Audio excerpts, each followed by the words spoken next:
Hello everybody, Brian here from quantlabs.net. Just wanted to show you how to send now email if you want it with an attachment from a Gmail account using Python. Now you might be going, why am I now using Python, or sorry, why am I using Gmail for sending versus Yahoo?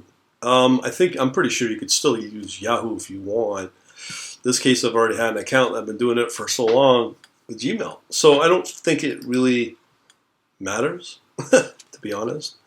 But it will work with either or should.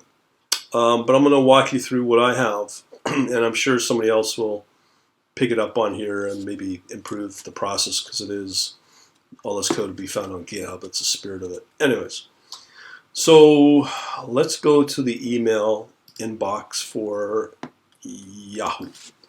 So this is what I just sent out a few minutes ago. And this is more typical of what you could expect for signaling. You could do your own thing from your own Python scripts if you build out your own bots and send out emails. Now I'm going to show you how to do it for my stuff for a typical signal, be it crypto or Forex or whatever. So we have our sender, and yes, Santa Claus does exist as far as I'm concerned.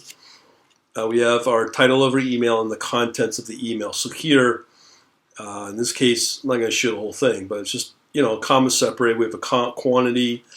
That could be the position sizing, hard take profit, comma, and all comma separated, and then HSL, hard stop loss, and then you can put whatever you want in the body. I'll show you that in a sec. Okay, so here's the source code we're dealing with. Again, here's the link. I got that from. And then we have all our different packages. Now this does work in Python 3. As of March, Python 2 is pretty well no longer. The download's generally not been available since March of 2019. So we focus on, obviously, 3. So that's version 3 of Python. And then what we do is we set our from and to address. So here, from domain could be from Gmail to the Yahoo email. I've shown in another email how to receive emails and setting it up and whitelisting for the sender email, maybe as in a Gmail account. And then we have to go through all this fun stuff. It's not so difficult as you may think.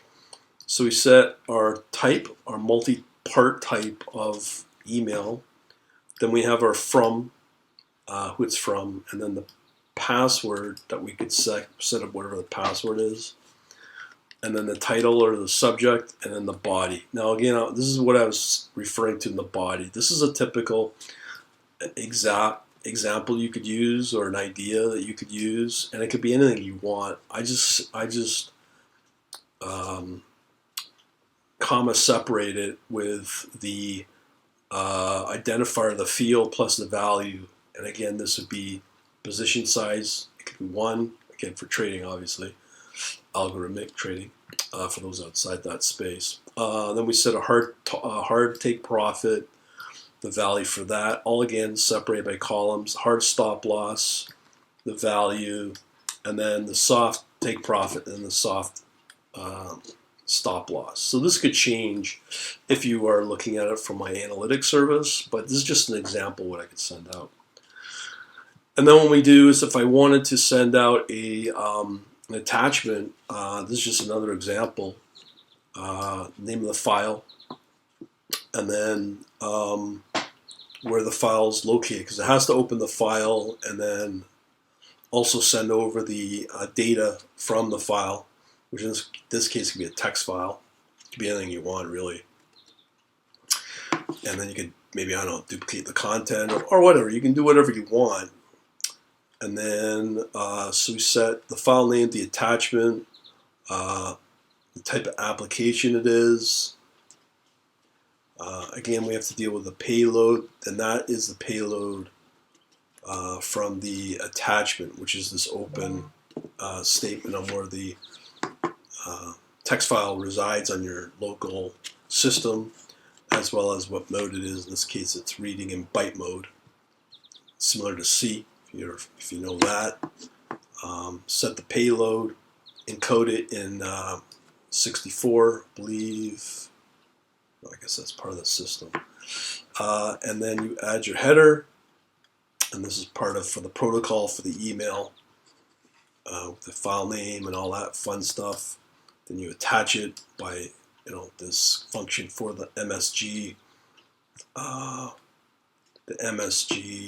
protocol using this MIME multi-part. So this is a little complicated to set up, but if you follow the format, you should be okay. So then you attach that payload, and then you use SMTP to send it out. So here we're using Gmail. Now I've used Gmail pretty good. It's not too bad as long as you're not spamming it. Like if you did it every couple of minutes, you should be okay. But Gmail will, if you abuse this, it will think that you are a spammer. You send over the password with that, and then the format, which is a string. And then this is to build the message, okay? And the S dot is to set up the server configuration. And then you send the email from to address with the text, which is right here. And the message is part of that. And you always got to make sure you quit out of the server when you log into it. When you log into it via SMTP, then you quit, because if you don't do that, the next time you run it may run into problems and exceptions and mysterious stuff. So that's pretty well it. And as I said, the way it doesn't say anything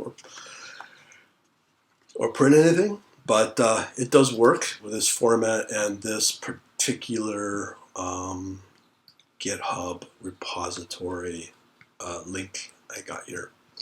All right, hopefully I'll help you out. Yes, it is complicated, but may the force be with you. And hopefully this video will be able to help you out some more along the line.